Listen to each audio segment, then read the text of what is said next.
Boa noite, assinante Cefis, você que está agora nos vendo na live. Nós separamos esse tema aqui sobre o coronavírus, da perspectiva técnica e empresarial. Convidamos 4 especialistas de diferentes áreas. Eu sou Henrique, nós estamos aqui com o Daniel, com o Fabrício, com o Lucas e com o Dr. José.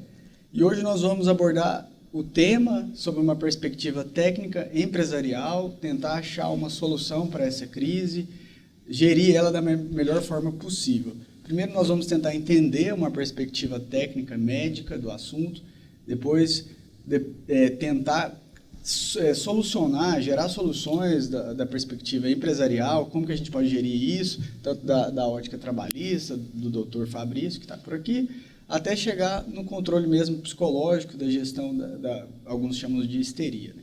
Eu queria começar fazendo uma pergunta para o Dr. José.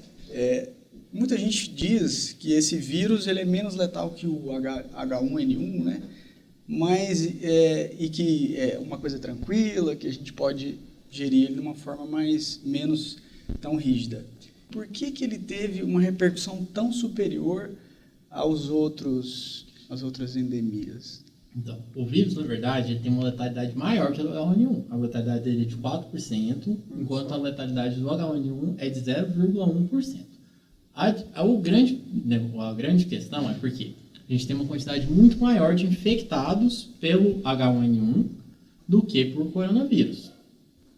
Então, você teve uma quantidade maior de mortos pelo H1N1 do que você tem pelo coronavírus. Só que a taxa de letalidade, por enquanto, é maior. A gente não sabe qual vai ser a taxa de mortalidade, porque as estatísticas elas ainda são precoces. É um vírus que a gente conhece. O primeiro caso relatado foi dia 31/12/2019 na China, em Wuhan. Menos de 5 meses, né? Menos de 5 meses. Então, as estatísticas que a gente tem são pequenas, por enquanto. O que causa preocupação? A taxa de infectividade do vírus, que é o poder de infectar em relação a uma pessoa, é muito alta. A taxa de infectividade do H1N1 é de 1,5 pessoas por paciente infectado. Então, em média, um paciente infectado infecta 1,5 pessoas. A taxa de infecção do Covid-19 é de 2,5. 66,7% maior do que a do H1N1. Você que participa de alguns grupos do governo, de contenção de crise, como que você imagina esse cenário daqui a alguns meses? Como que você vê o andamento, as medidas que foram tomadas, e se você for fazer uma projeção desse gráfico, como é que você imagina que vai caminhar essa situação? Eu sei que é tudo muito especulação, né? É muito difícil falar isso, mas essa é uma opinião sua. A gente tem muito mais dúvida do que resposta para isso. Então, eu penso que se essas medidas foram tomadas, se a população aderir a essas medidas, a gente vai ter uma progressão que todo mundo vai ficar doente, porque o vírus é altamente infectivo. Mas pelo menos a gente não quer impedir que as pessoas fiquem doentes. A gente quer que elas postergar o adoecimento das pessoas. Porque a gente vai diminuir a massa populacional doente num momento só, e aí a gente vai conseguir tratar essas pessoas. E vai diminuir a mortalidade. Porque se todo mundo ficar doente de uma vez, acabou, não tem jeito. Não tem jeito. Se a população ficar doente mais devagar, a gente vai conseguir, primeiro, construir novas tecnologias que vão melhorar o tratamento, talvez até uma vacina, já tem vacinas em testes, mas o tempo de expectativa para a criação dessa vacina é longo, em torno de 1 ano. E também de antivirais que sejam efetivos contra o vírus, como a gente tem antiviral efetivo contra o H1N1, que é o oseltamivir. Então, tem alguns antivirais que já estão sendo testados, que foram usados contra o ebola, e que talvez tenham efetividade contra o coronavírus, eles estão sendo testados in vitro, e alguns outros tratamentos que estão sendo testados também. Então, a gente tenta tratar melhor. 80% da população vai pegar a doença e vai ter um resfriado comum, vai ter que ficar em casa, e não vai ter doença grave. Mas esses 20% a gente vai ter que tratar, e a gente tem que conseguir tratá-los, porque eles vão para o hospital. Mas esses 80% que pegam a doença tem que ficar isolados para não passar para outras pessoas. Entendi. Então, o que a gente tenta é diminuir a circulação de pessoas, principalmente sintomáticas. Somente pessoas que estão sintomáticas. Mas, Como tem infecção pelo prodrômico, antes da pessoa ficar sintomática, aí que tem essa restrição maior de circulação de pessoas. Por quê? A pessoa, antes de ficar doente, se ela está infectada pelo vírus, ela já transmite. Então, a gente tenta diminuir o fluxo de pessoas por causa disso. Perfeito.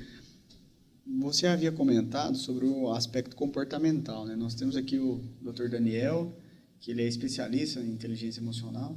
Do ponto de vista comportamental, assim, como que existe alguma ferramenta? Eu sei que é complicado, existe uma histeria geral, mas existe alguma ferramenta, alguma coisa que as pessoas, os empresários e até os trabalhadores podem fazer para tentar gerir, do ponto de vista psicológico, essa crise? Tem. Na verdade, não chega a ser uma ferramenta, né? Quando a gente trata de ser humano, não tem métodos que são, assim, efetivos 100% de tudo que se faz. Mas eu acho que há formas de se tratar situações que podem conter essa palavra que você está usando, de histeria. Ainda não vejo a ideia de histeria, ainda não vi a ideia do pânico também, como o doutor havia falado, a gente não chegou nesse nível ainda, mas algumas medidas que um empresário pode tomar. A primeira delas é recorrer a fontes de informação que são seguras. A gente entender, por exemplo, foi citada aí a gripe espanhola, a peste, né, e tantos outros surtos que surgiram no mundo ao longo da humanidade, eles demoraram a propagar não só a doença, como a notícia da doença. Hoje a notícia da doença se propaga tão rápido quanto a doença, ou mais que a doença. Então é muito comum as pessoas procurarem especialistas de Facebook, de WhatsApp, de Instagram, e essas informações, por mais irrelevantes que a gente possa julgá-las, elas têm um impacto emocional. Você vai ouvindo aquilo, você vai ouvindo aquilo, você vai ouvindo aquilo. E falando de emoções, a gente reage primeiro antes de conseguir discernir o que é que a gente está sentindo. Então a gente vai ficando em pânico antes de ter clareza do que é pânico efetivamente, entendeu? Outra coisa que a gente tem que ter muito bem estabelecida em situações de crise, não só nessa do coronavírus, é que em qualquer situação de crise é necessário ter um processo, um protocolo, um comitê para tratar isso, que é alguém que vai filtrar as informações e repassar as informações de forma clara, objetiva e direta para os funcionários. É muito comum, às vezes, o funcionário estar ouvindo o mundo inteiro falar disso e ninguém da empresa se pronunciou. O que isso gera? Estão escondendo alguma coisa de mim. Tem alguma coisa séria. Isso também gera pânico. Desde organizações menores a maiores, obviamente, normalmente organizações maiores têm o departamento de comunicação interna, mas o que um empresário, uma empresa menor, você acha que ele... O impacto é maior do que a grande empresa, inclusive. Porque o convívio com o funcionário é muito próximo. E às vezes o funcionário é seu parente. É seu filho, é sua esposa, é seu sobrinho, entendeu? E essas pessoas estão se alimentando de fontes de informações da mesma forma que você. WhatsApp, televisão, se você olhar a grade de jornalismo da televisão aberta hoje, só fala disso. Eles mudaram, inclusive, os horários, né, dos jornais para fazer coberturas 24 horas desse assunto.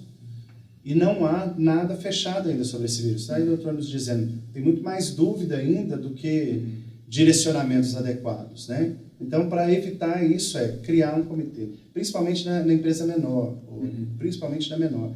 Se sei lá, tem 5 funcionários da minha empresa, são meus parentes, senta aqui na mesa, o assunto agora é coronavírus, vamos tratar isso e o que a gente vai fazer. Eu dizia para o Dr. Fabrício, antes da gente começar a entrevista, que o nosso problema, e aí eu vou generalizar, não vou dizer que é só do brasileiro, mas vou generalizar que é muito do ser humano, a gente não acredita muito que as coisas podem piorar e não planeja isso. É o caso do latino, né, doutor? Não, vai dar certo, isso não é nada, vai passar, vai dar certo, e não prepara. Quando a gente fala de crise e fala de gestão, já pressupõe planejamento. E planejar, a gente tem que planejar as hipóteses positivas e também negativas. Quando se trata de segurança do trabalho, então, a gente planeja um acidente para não ter um acidente, não é? A gente planeja um isolamento social para não ter um problema de ter uma restrição mais grave, mais séria, sei lá. Então, é informação, ser claro, direto, assertivo e evitar essas fontes de informações que são desastrosas.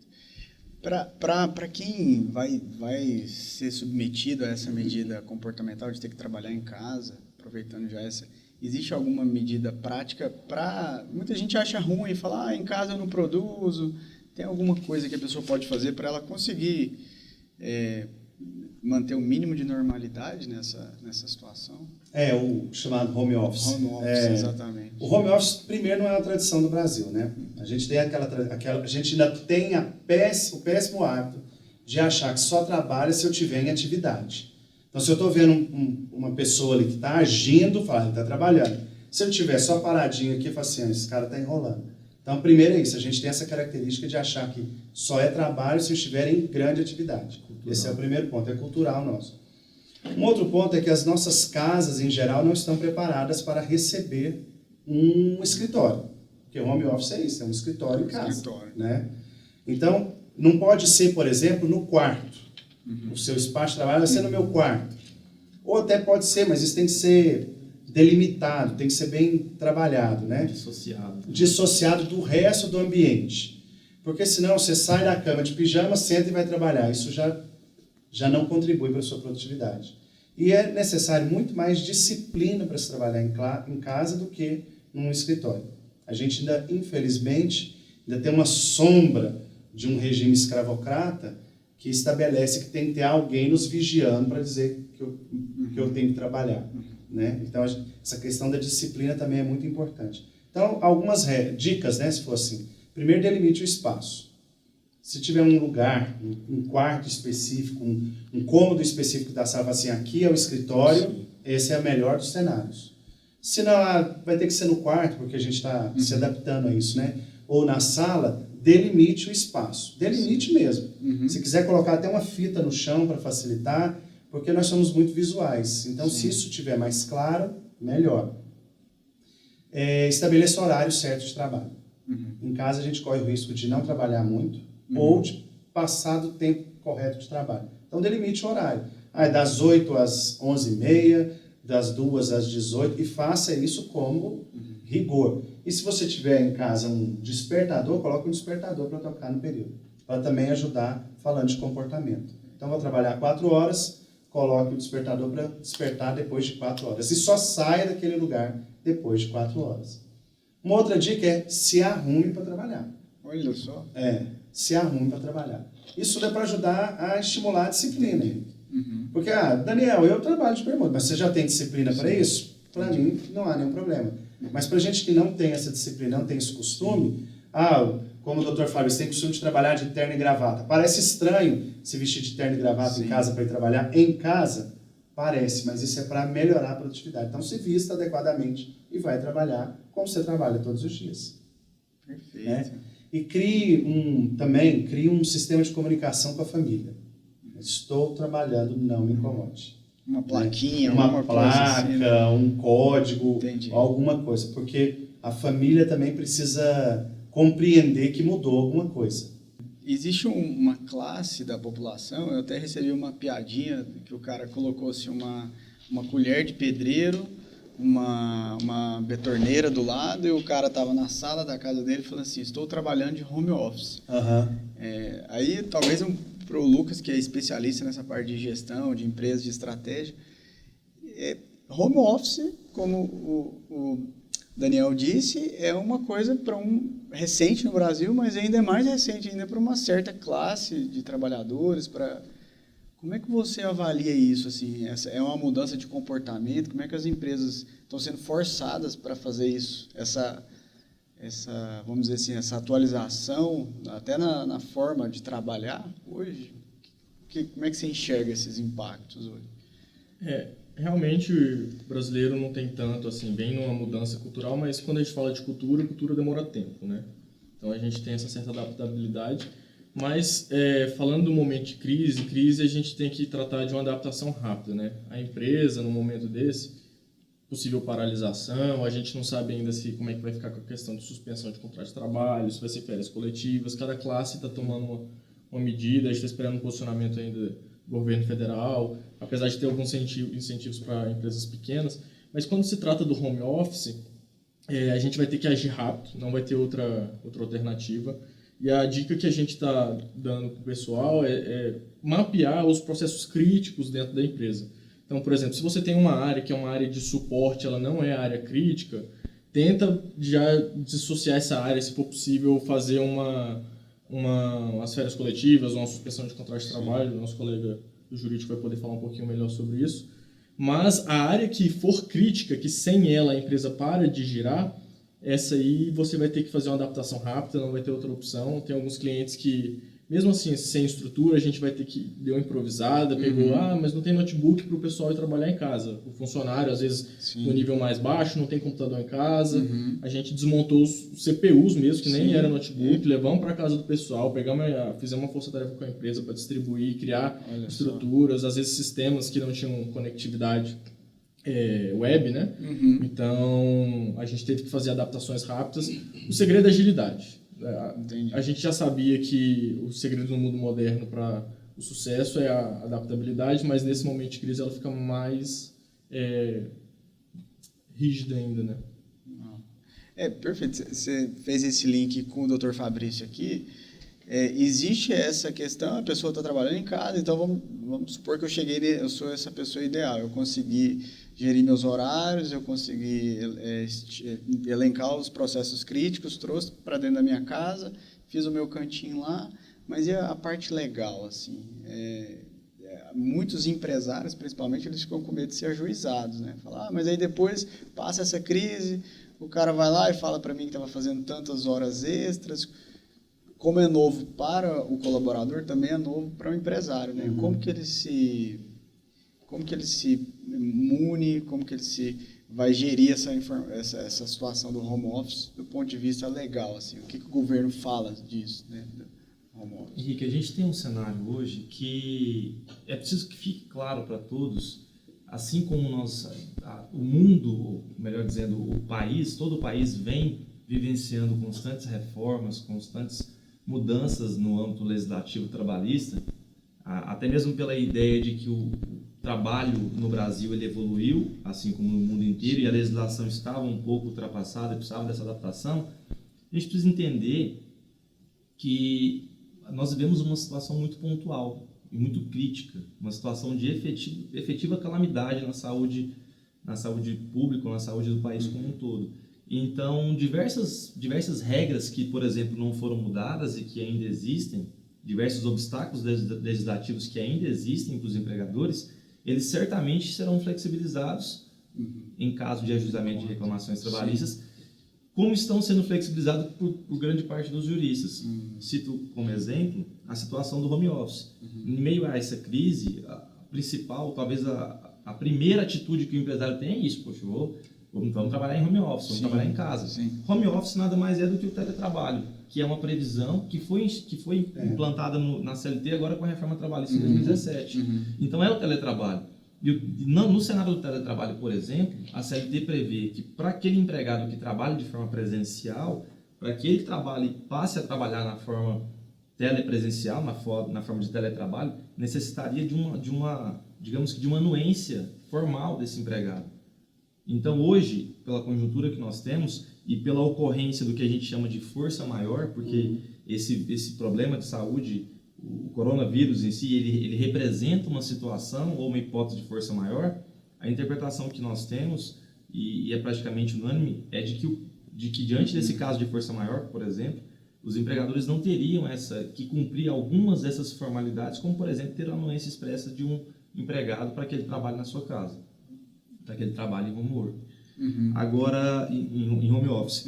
Agora, o que nós temos, por exemplo, que o Lucas muito bem apresentou, é que a empresa deve fornecer condições mínimas para que ele preste esse serviço. Então, de repente, é o notebook, é a máquina, é a acessibilidade móvel, internet, é sistema, é telefone, dependendo da atividade que ele trabalha. Então, o empregador, a gente vem dizendo muito isso para todos os nossos clientes, para todos que nos consultam, o empregador, no momento atual, ele tem que se preocupar em agir com bom senso e agir de forma razoável.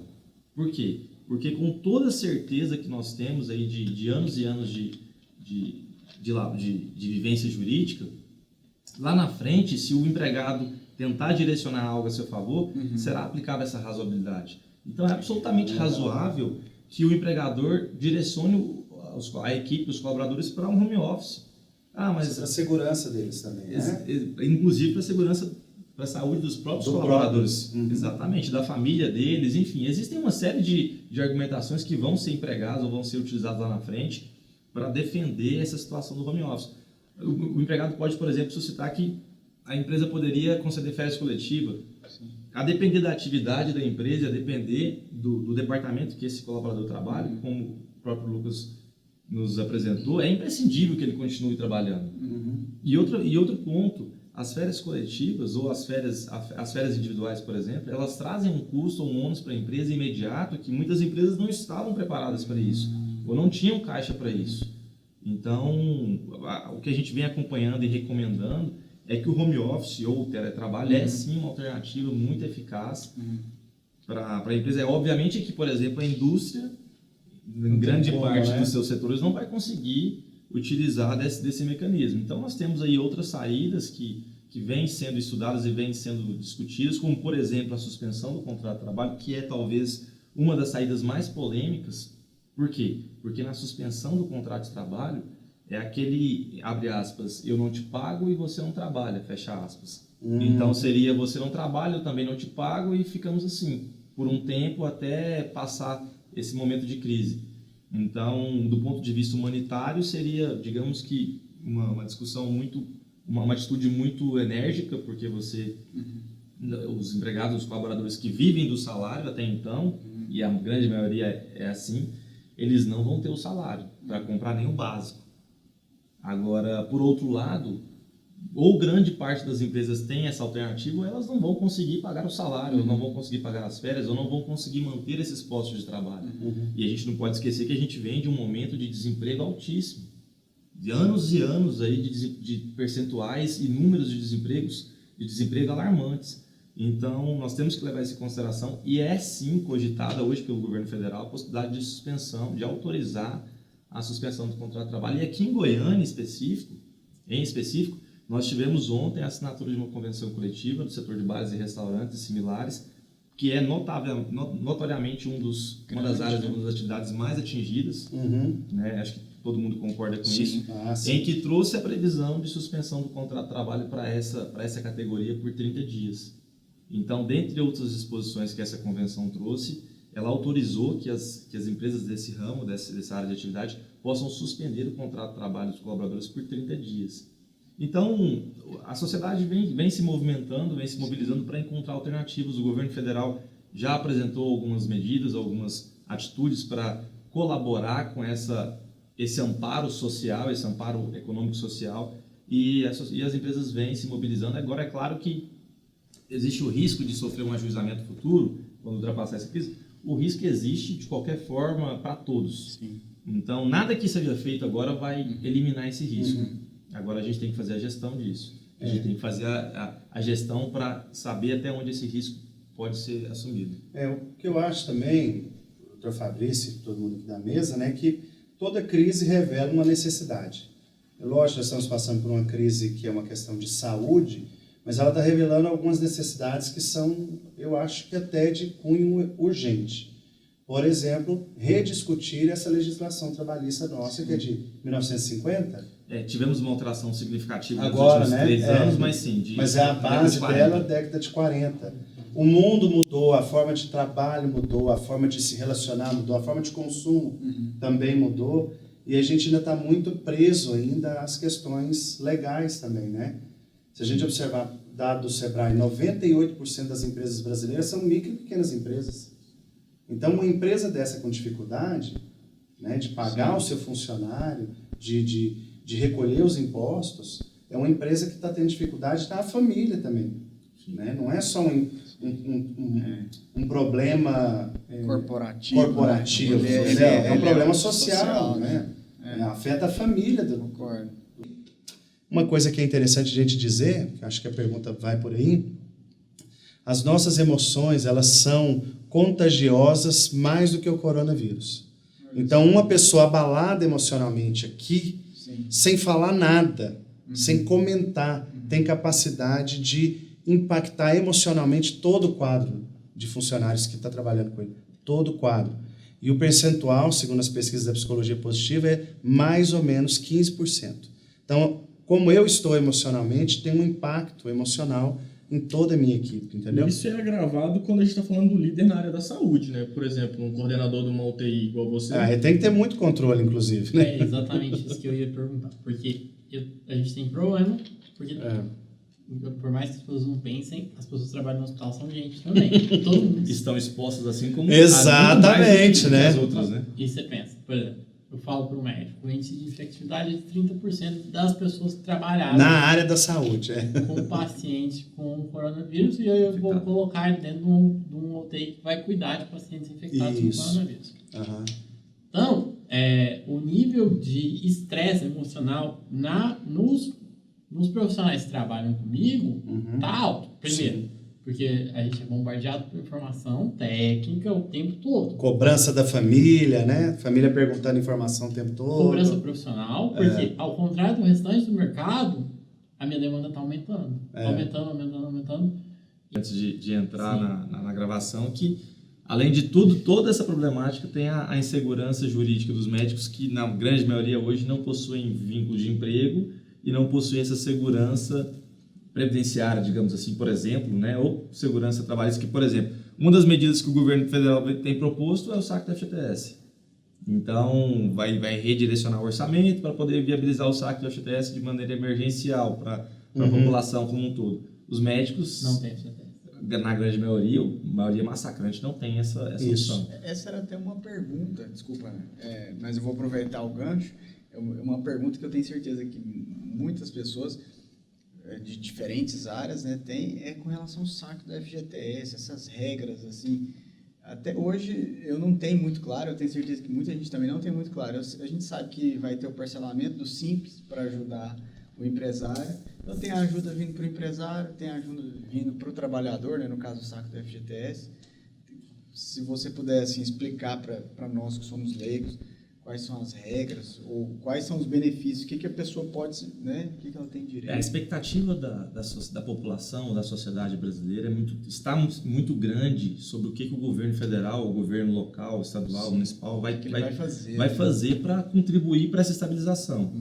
Então a expectativa é muito grande, a preocupação é igualmente grande, e no âmbito federal nós já tivemos um posicionamento mais incisivo por parte do ministro da Economia, o senhor Paulo Guedes. Então, ele já anunciou algumas medidas já foram regulamentadas, outras estão em processo. Então, quando a gente citou aqui, Lucas, que existe a possibilidade de suspender o contrato de trabalho, ainda não foi regulamentado. Então, é algo que já foi anunciado como objeto de estudo e que é de interesse do governo, mas ainda não foi regulamentado. Então, está em trâmite, exatamente. Estão estudando. Por enquanto, né? Sim. Foi anunciado que teria uma prorrogação do vencimento do Simples, e agora nós tivemos, inclusive, o Comitê Gestor do Simples Nacional editou essa regulamentação agora no fim do dia, resolução 152/2020, aí, notícia de última hora, prorrogando o vencimento dos Simples, das guias de Simples Nacional, que é o que a gente chama de DAS, a partir da competência de abril. A partir da competência de abril será prorrogado por 180 dias. Olha só. Então, o vencimento da guia será prorrogado por 180 dias de três competências. Então, seria basicamente abril, maio e junho. Que é para gerar justamente fluxo de caixa para as empresas terem como trabalhar. Né? Exatamente. O que você tinha comentado, né? Exatamente. Senão sangra lá e não tem dinheiro para o pagamento das contas próximas, né? Para agora, o pessoal continua Para a guia, por pagando exemplo, que vence dia 20, normal. aprofundando um pouco mais, o que foi suspenso, o que foi prorrogado, melhor dizendo, o vencimento, são os tributos ou os impostos de natureza federal. Então, o Simples Nacional ele abrange uma série de impostos, uma série de tributos, dentre eles, tributos federais, que são a sua maioria. E com relação a esses tributos, os de âmbito federal, de competência federal, o valor correspondente a eles será prorrogado dessa forma. Então, o contador, na hora que ele for fazer a DAS, alguma coisa assim, então o ISS, até então, ele vai ter que pagar. Exatamente. Ele vai ter que pagar normal. Não teve mudança ainda, né? Aí a gente ainda não teve nenhum anúncio de nada voltado para impostos, por exemplo, municipais, né? Então a gente não sabe como é que vai ficar. Agora o federal já tem essa definição. Então, certamente, pela expectativa que a gente tem, que vai ter uma das para o vencimento original, com relação aos tributos que não tiveram esse benefício, e a outra com relação aos tributos federais que tiveram essa prorrogação. Muito então, bom. A gente tinha uma expectativa muito grande com relação a isso, e foi efetivado hoje, e traz segurança porque foi anunciado e foi editado a norma correspondente. Então, tá garantido aí para a classe empresarial esse benefício. E, além desse do saque da FGTS e do Simples, existe algum outro alento assim que vai vir para dar uma ajuda da parte do governo? Existem diversas medidas que já foram anunciadas e outras que vêm sendo estudadas. Dentre as que já foram anunciadas, nós temos, por exemplo, a prorrogação, a suspensão da exigência para a prova de vida, que era algo que fazia muitos idosos, muitos beneficiários de benefício da Previdência Social irem até uma agência para poder fazer a prova de vida. Essa obrigatoriedade está suspensa. Nós temos diversas medidas tributárias voltadas para, por exemplo, para itens que são utilizados no combate ao Covid-19. Então, por exemplo, medicamentos ou itens de higiene que são direcionados para esse combate. Exatamente. Foi por isso que editaram essa normativa para facilitar. O governo zerou os impostos. Até o fim do ano zerou a tributação sobre esses itens que são utilizados no combate. Então, é uma medida que já foi anunciada também, por exemplo. Então, nós temos a questão da segunda parcela, será transferido os valores que não foram sacados do PIS/PASEP para a conta de FGTS, para depois ser liberado para os trabalhadores. Tudo isso a gente ainda não sabe a forma que vai ser operacionalizada, mas já foi anunciado.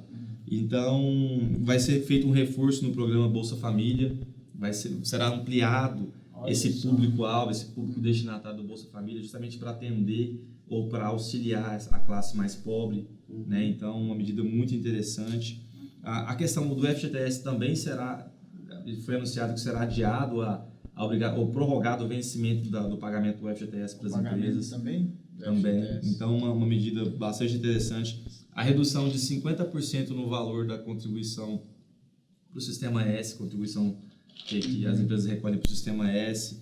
E existe a promessa de diversas linhas de crédito a serem fornecidas para as empresas também, para suportar, para trazer justamente esse caixa, para pagar uma férias coletiva, para pagar, enfim, né, fornecedores diante de ausência de receita. Então, são algumas medidas que já foram anunciadas, mas a gente tem a expectativa de que venham muitas outras. Você estar bem preparado, até bom esse momento para tomar uma reflexão do quanto a gente se prepara gerencialmente para essas crises, né? Porque tem até uma charge engraçada que tem um leão correndo atrás de 2 garotos, né? Aí um garoto para amarrar um tênis assim, né? Aí o outro garoto fala assim: poxa, mas você acha que esse tênis vai fazer você correr mais que o leão? Ele fala: não, mas esse tênis vai fazer eu correr mais do que você. E aí o leão chega para sua concorrência antes de chegar para você, né? Então, essa é uma reflexão assim um pouco agressiva, mas eu acho que ela é pertinente. E eu volto lá para a questão do caixa, né? Tipo, quando a gente está falando de crescimento, de preparação, o cenário é um. Quando a crise chega, a gente tem que olhar para o caixa. Como que eu faço? Aí a pessoa fala assim: nossa, mas e agora? O que eu vou ter que fazer com o caixa? Olha o seu balanço. Você tem 2 formas. Um negócio é o que a gente chama de ciclo financeiro, que é a diferença do dinheiro que você recebe até a data que você tem que pagar, né? Esse é ciclo financeiro. Então, primeira coisa, tenta alongar esse ciclo financeiro, pega os seus fornecedores, tenta estender prazo de pagamento, etc. Uma das coisas que também vem ajudando é a queda da Selic, para favorecer juros, né? Para favorecer captação de recursos. Então, às vezes, se você não tiver um capital de giro guardado, você pode, às vezes, recorrer numa taxa menor, tem algumas novas opções aí. E também olhar para a questão dos ativos, né? O que eu tenho de ativo na minha empresa e de forma ágil e rápida eu consigo transformar em caixa. Então, se eu tenho estoque, como que eu queimo estoque? Ah, Lucas, mas eu sou um varejista pequeno, fechou minha loja que ficava dentro do shopping. Aqui em Goiás acabou de fechar os shoppings, né? Acho que a partir de amanhã já fecha. Isso mesmo.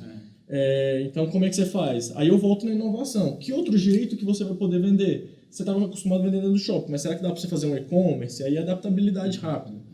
O que mais que eu tenho de ativo? Às vezes eu tenho um ativo de um imóvel. Será que eu consigo desfazer rápido desse imóvel ou dar ele para uma alienação fiduciária em alguma coisa para trazer captação de recursos rápida, se eu não tiver capital de giro suficiente para passar um período da crise? Então, tudo isso são ações que você tem que olhar no seu balanço, trazer ali do que está no seu circulante para a caixa. É isso. Não tem outra saída se você está no momento de crise e não se preparou antes. Agora, saindo da crise do coronavírus, o é repensar, né? Vale O que eu vou lição, fazer né? para a Depois próxima, disso. porque a próxima crise vai chegar, Com seja ela certeza. viral, seja ela de outra inovação tecnológica que vai te deixar obsoleto. Como é que eu vou me preparar para quando a crise chegar, eu estar à frente do concorrente? Eu acho que tem que ser essa reflexão. Você comentou sobre renegociar os prazos com os fornecedores para alongar o ciclo. Eu acho que existe alguma coisa governamental, né? Alguma medida legal para, eu não tenho certeza, mas talvez o doutor pode explicar, para gerir melhor esses débitos, né? O que existiu foi um anúncio dos 5 principais bancos do país, né? Santander, Caixa Econômica, Banco Brasil, Bradesco e Itaú. Esses 5 bancos, essas 5 instituições financeiras já anunciaram que iriam suspender o vencimento por 60 dias de todos os compromissos de pessoas físicas e, salvo engano, de micro e pequenas empresas. Então, já é um estímulo, já é uma sinalização do próprio mercado, dizendo, olha, nós reconhecemos que pode ser que não tenham condições de pagar, então vamos suspender. Então, não existe ainda uma posição direta do Ministério da Economia sobre isso, mas já existe essa movimentação dessas 5 instituições bancárias. Isso já foi regulamentado? Assim, a pessoa que tem, ou a pessoa que está assistindo, se ela tem uma conta para pagar... para vencer já, né? Assim. Ou seja, ela já não precisa, ela já pode falar, aquele dinheiro lá mês que vem eu já posso direcionar para outra Olha, coisa. já foi anunciado, inclusive pelo Febraban, mas eu não vi particularmente regulamentação sobre isso. Vi o anúncio, assim como eu digo que foram anunciadas diversas medidas do governo, mas até Sem porque às vezes regulamentação. não tem tempo deu hábil tempo, né? para viabilizar a parte formal. Então, eu cito como exemplo, a gente teve a justiça, o poder judiciário está basicamente com toda a sua atividade presencial suspensa. Então, nós tivemos, acho que, salvo engano, na terça-feira, o Tribunal de Justiça do Estado de Goiás teve uma reunião por volta das 17 horas para deliberar sobre o assunto. Às 18 horas já havia, em todas as redes, presidente da OAB, todo mundo já sabia que seria suspensas as atividades presenciais. Mas praticamente só no dia seguinte que a gente teve o decreto judiciário, dizendo, olha, estão suspensos, tal. Então, assim, às vezes leva um tempo para poder transformar em documento, digamos assim, aquilo que foi anunciado. Muito bom. Lucas, eu sei que você, seja um conhecimento meu mesmo, da nossa, ter uma amizade, você conhece várias ferramentas de gestão, ferramentas Trello e etc. Você pode dar um overview assim para quem está agora, hoje, amanhã, cara? A pessoa que amanhã começar a colocar a equipe dela para trabalhar remotamente. Como é que é? Ele vai para o Excel, ele vai para como que ele começa? A ferramenta, ela não é o ponto crucial. Acho que vai mais para o lado da liderança que a gente estava conversando, mas existem várias ferramentas. Tem o Evernote, tem o Wunderlist, até ele vai virar da Microsoft agora. Mas tem ferramentas de gestão de projetos, o próprio Trello que você citou, que dá para você fazer esse acompanhamento remoto. Dependendo, você põe um Excelzão ali dentro de um Dropbox, de um Google Drive, resolve. A dica que eu daria é mais assim, ser prático. Não inventar alguma coisa que vai, dependendo... Você tem uma equipe que não tem tanto conhecimento, por exemplo, com celular. Eu sou um restaurante. Sei lá, uma rede de restaurantes ou aquelas redes que faz alimentação industrial. E o pessoal vai ficar em casa para fazer algum call center, sei lá. Tenta usar o que for melhor, que a sua equipe tiver mais familiaridade. Seja um Excel, seja um Trello, seja... qualquer ferramenta que seja. Acho que, na minha opinião, a ferramenta não importa desde que você consiga ter essa adaptabilidade rápida com o pessoal está mais adaptado. Mas reunião pelo Skype, Zoom, né? Usa outras Hangout, ferramentas, né? Hangout, né? Mesmo no hospital, a gente está tendo que inovar nisso, porque, por exemplo, os treinamentos eram todos presenciais, eu treinava minha equipe presencialmente. Mas hoje, eu não posso mais fazer treinamento presencial. Então, os treinamentos nos hospitais que eu trabalho vão ser todos online. Aí a Cefis pode te ajudar. Exatamente. E aí a gente vai fazer todos os treinamentos online e a avaliação dos treinamentos também vai ser online. Porque, primeiro, que eu não consigo atingir o público em tempo curto de forma presencial. Depois que eu também não posso juntar todo mundo num lugar porque aumenta a transmissibilidade do vírus. Então, eu acho que esse setor de treinamento vai crescer demais, principalmente no meio hospitalar. Porque todo dia sai atualização do Ministério. Todo dia tem atualização. Então, eu estou fazendo podcast todo dia para os meus funcionários, para as pessoas que trabalham comigo. A cada 3 dias, mais ou menos, a gente está fazendo vídeo aula, está mandando pelo WhatsApp para eles. Porque para informar todo mundo, mudança de protocolo, todo dia sai coisa nova. Até na Dorsal, a empresa que a gente trabalha em gestão em saúde, para hospitais especificamente, a gente convocou uma reunião geral ontem para passar esses esclarecimentos, dar orientação para a equipe, etc. Como proceder, como a gente trabalha muito mais na gestão, que não tem contato direto com o paciente, o pessoal fica muito assim, e aí, uso máscara ou não uso? Igual você mesmo comentou mais cedo, que se todo mundo usar máscara, acaba a máscara. E quem precisa usar máscara não vai ter máscara para usar. E você acaba piorando a situação. Então, a gente passou algumas coisas, mas usar o próprio... essas videoconferências, a gente montou um materialzinho, eu até mandei para o Henrique, disponibilizar para o pessoal, que o WhatsApp nessa hora ajuda, né? Faz um PDFzinho, manda um podcast, você falou ideia bacana, não tinha pensado nisso. E tentaram juntar, né? Porque senão... Eu acho que aqui também revela uma outra coisa. No Brasil, e acho que aqui todos nós já devemos ter passado por isso. A gente tem muita cultura de ir trabalhar doente. É só um pequeno resfriado, não faz mal e vai trabalhar. Deve ter passado por isso, né, doutor? Sim. Eu já fiz isso, já fui trabalhar, viajei, entra no avião, você está meio resfriado, está tossindo, está espirrando e vai trabalhar, né? Então essa cultura nossa, esse hábito nosso também tem que mudar, né? Quer dizer, se está tossindo, se está espirrando, mesmo que não seja sintoma do coronavírus, fique em casa, né? Muito bom. Isolamento domiciliar. Henrique, só para concluir, nessa situação de, por exemplo, o colaborador que vai trabalhar e está com coronavírus ou é sintomático, nós tivemos uma disposição legal do dia 6 de fevereiro, salvo engano, Lei 13.979, que traz a previsão ou traz a orientação, a determinação para as empresas nesses casos para prever o isolamento e a quarentena. Então, que fique claro para todo mundo que o empregado que está com esse quadro, ele tem que ser direcionado a uma unidade hospitalar por parte da empresa, se a empresa observar esse quadro, e ele, já adianto, ele tem, a legislação já nos traz a previsão de que a empresa será responsável apenas por 15 dias, e após de 15 dias de afastamento, ele será direcionado para a Previdência Social. Então, por 15 dias seria falta justificada, e a empresa teria que arcar com este ônus, e após o 15º dia, ele seria encaminhado e estaria sob responsabilidade da Previdência Social. Muito bom. Excelente. A gente estendeu um pouquinho a mais do prazo planejado, mas eu queria pedir a gentileza, eu sei que são 4 especialistas, se puder dar uma mensagem final, assim, de como é que você acha que vai caminhar essa situação e como que a pessoa pode, cada um, né, pode, da melhor forma possível, trafegar por essa crise mais tranquilamente. Se puder começar com o Daniel. Tá, minha dica que eu posso deixar para vocês, acho que para ajudar, é cuide da sua saúde física, mas também cuide da sua saúde psicológica, mental e emocional. Já que é para a gente restringir o contato social, restrinja também as informações. Tem informações só de fontes seguras, fidedignas, e não entre nesse pânico das fake news e de mensagens que passam em grupos de WhatsApp. Do ponto de vista jurídico, que eu penso que posso contribuir é que todas as empresas e também todos os colaboradores tenham uma consciência de que nesse momento o essencial é usar a razoabilidade. O essencial, o mais importante é ser razoável, ter um bom senso. Então, a gente não pode pensar só no interesse da empresa ou no interesse econômico e também não apenas no interesse daquele que tem um emprego.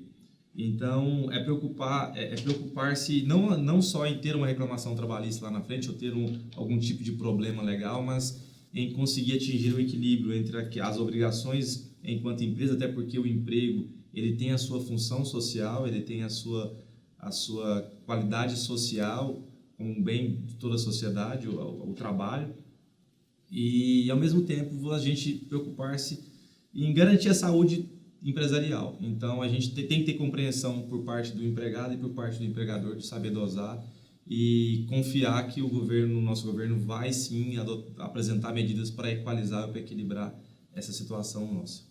A minha dica final vai no mesmo rumo. Você que é empresário, pense no como que a sua empresa vai estar vista no mercado no pós-crise. Não tome ações, por exemplo, de marketing que te ajudam a passar melhor pela crise, mas causam uma imagem negativa, como, por exemplo, uma empresa de um ramo recreativo decidir ficar aberta, etc. Então, você pode causar um dano à imagem que você sobrevive à crise, mas o pós-crise vai te danificar mais ainda. pensar nisso, e você que também pensar no empregado também, né? E você que é empregado, razonabilizar para que no pós-crise também você tenha ainda uma empresa para trabalhar, né? Então seja razoável, principalmente com médio e pequeno empresário, ajude também, não seja extremista. Minha dica é iniba a propagação rápida do vírus. Então, tome as medidas de controle social, fique em casa o máximo possível. Se você tiver sintomático respiratório, mais ainda, saia o mínimo necessário. Siga as medidas que o Ministério da Saúde indica e as secretarias municipais vão propagar isso também. E, se necessário, procure o sistema de saúde. Evite pânico, porque o pânico não ajuda em nada nesse momento. E vamos esperar, um dia vai passar isso. Provavelmente, daqui 2 meses, o pico da doença vai passar e a gente vai retomar a vida normal. Mas nesse período de tempo, todo mundo vai ter que ceder um pouco, se readaptar a uma situação de crise. Ninguém gostaria que isso acontecesse, todo mundo gostaria que a vida seguisse normal, então todo mundo seguindo um fluxo normal. Mas não tem jeito, então vamos tentar passar por isso e daqui 1 ano a gente vai olhar para a situação e pensar, nossa, a gente sobreviveu. Muito bom, muito bom. Então, queria agradecer a presença de todos. Eu tenho certeza que para passar dessa situação, a maior ferramenta que a gente tem é a informação mesmo. Por isso que nós buscamos pessoas que têm conhecimentos muito, muito profundos em cada uma na sua área, né? A Cefis, como a sua obrigação social, nós liberamos vários cursos gratuitamente, nós liberamos algumas assinaturas corporativas para algumas empresas que nos procuraram. Então, se você tiver alguma demanda urgente, como o caso do doutor, que disse que está precisando fazer treinamentos à distância, né? Então, nós estamos fazendo isso gratuitamente e espero que em breve a gente possa também novamente contribuir para vocês, para o seu conhecimento e passar dessa situação da forma mais tranquila possível, né? Então, obrigado, gente, e até a próxima. Milhares de profissionais e empresas como Vale do Rio Doce e Coca-Cola atestam a qualidade da Cefis e o seu seleto grupo de instrutores. Já são mais de 100 mil profissionais atualizados pelo sistema Cefis. O propósito da Cefis é tornar toda informação disponível em conhecimento adquirido. É tornar ridiculamente simples qualquer pessoa aprender a ensinar qualquer coisa. Porque quem tem o verdadeiro poder é quem tem o conhecimento.